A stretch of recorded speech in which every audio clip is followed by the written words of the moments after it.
Hello class 9 के बच्चों, क्या कहा? हिंदी पढ़ने का समय नहीं है। कोई बात नहीं, आपका पाठ शुक्र तारे के समान आज हम लोग फटाफट से पढ़ेंगे 5 मिनट में। तो बच्चों, इस पाठ के जो लेखक हैं सन्यासी स्वामी आनंद जी, जिनका मूल नाम हिम्मतलाल था, और इन्होंने मूलतः इस पाठ को गुजराती भाषा में लिखा है। और इस पाठ में इन्होंने एक रेखा चित्र के माध्यम से जो महात्मा गांधी जी के निजी सचिव महादेव भाई देसाई की बेजोड़ प्रतिभा और व्यस्ततम दिनचर्या को उकेरा है, और साथ ही उनकी सरलता, सज्जनता, निष्ठा, समर्पण इत्यादि जो उनके गुण थे उनके बारे में हमें बताया है। तो कहते हैं कि शुक्र तारे के समान उनका व्यक्तित्व था। जिस तरह से शुक्र तारे को हम लोग थोड़े समय के लिए देख पाते हैं, सूर्योदय के 2-3 घंटे पहले और सूर्यास्त के 2-3 घंटे बाद ही ये तारा दिखाई देता है, लेकिन इसका आभा और प्रभाव और इसका जो ओज है और इसकी जो प्रकाश है वो इतना अवर्णनीय होता है कि संसार के सारे कवि भी ना थके, लेकिन हम थोड़े समय के लिए देख पाते हैं। तो ऐसा ही आपामंडल महादेव जी का भी था। तो महादेव जी जो थे, अपने विनोद में अपने मित्रों के बीच में स्वयं को गांधी जी का हम मालिया कुली कहते थे, और कभी कभी कहते थे कि मैं तो पीर बावर्ची भिश्ती खर हूँ, यानी कि मैं उनके कोई भी काम मैं बड़ी आसानी से और बड़े गौरव के साथ कर सकता हूँ। गांधी जी भी उन्हें अपने पुत्र से भी अधिक मानते थे। जब गांधी जी को 1919 के जलियांवाला बाग की हत्याकांड के दिनों में पलवल स्टेशन पर गिरफ्तार किया गया, तो गांधी जी ने इन्हें अपना वारिस कहा था। बच्चों, लाहौर में जो मुख्य राष्ट्रीय अंग्रेजी दैनिक ट्रिब्यून था, उसके संपादक कालीनाथ राय को जब 10 साल की जेल की सज़ा मिली, और उधर गांधी जी बम्बई के मुख्य राष्ट्रीय अंग्रेजी दैनिक बॉम्बे क्रॉनिकल में लेख लिखा करते थे, जिसमें वो अंग्रेज़ों के जुल्म और अत्याचारियों की कहानियाँ लिखते थे। तो क्रॉनिकल के जो निडर अंग्रेज संपादक थे हॉनीमैन, उनको सरकार ने देश निकाले की सज़ा देकर इंग्लैंड भेज दिया।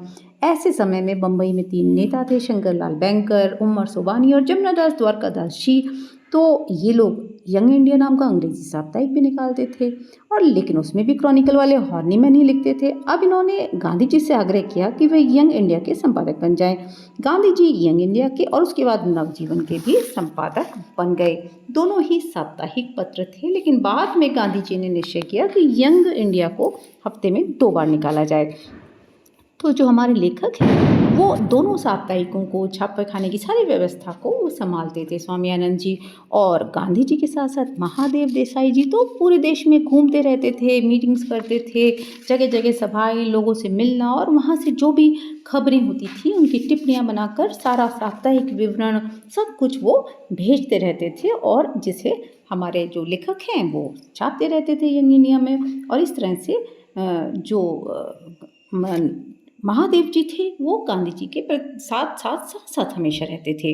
और उन्होंने इसके अलावा जैसे उन्होंने वकालत भी की थी, लेकिन साहित्य के प्रति उनका रुझान था, और उन्होंने बहुत सारी पुस्तकों का अंग्रेजी में अनुवाद किया था, जैसे चित्रांगदा, शरद बाबू की कहानियाँ, और टैगोर द्वारा रचित विदाई का अभिशाप। इसके अलावा सबसे महत्वपूर्ण गांधी जी की एक आत्मकथा है ना, आत्मकथा लिखी थी उन्होंने, सत्य के प्रयोग, बहुत प्रसिद्ध आत्मकथा है, जिसका अंग्रेजी अनुवाद महादेव जी ने ही किया था।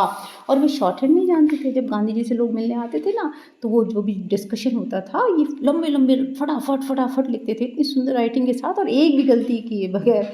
और जो लोग शॉर्ट हैंड में लिखते थे उनकी तो कितनी गलतियाँ हो जाया करती थी। और महादेव जी जब भी कहीं जाते थे, कहीं ट्रेन में हो, सभाओं में हो, कमेटियों में हो, अपना एक झोला रखते थे, उसमें अखबार, मैगजीन्स, और वो पढ़ते रहते थे, लेख लिखते रहते थे, हमेशा कुछ ना कुछ करते रहते थे, और अपने दैनिक जीवन के काम तो पता नहीं कब निपटा लिया करते थे।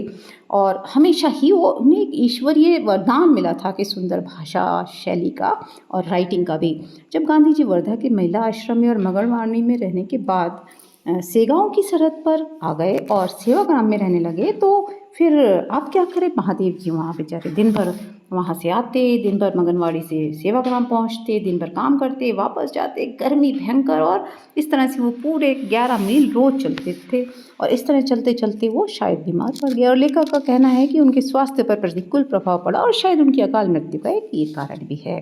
गांधी जी उनकी मृत्यु से इतने दुखी हुए कि वे हमेशा ही उनके मन में एक घाव सा बना रहा, और बहुत समय बाद तक जब वो प्यारेलाल जी से कुछ कहना होता और गांधी जी उनको बुलाते तो उनके मुंह से महादेव नाम ही निकलता था, है ना। चलिए बच्चों, ठीक है।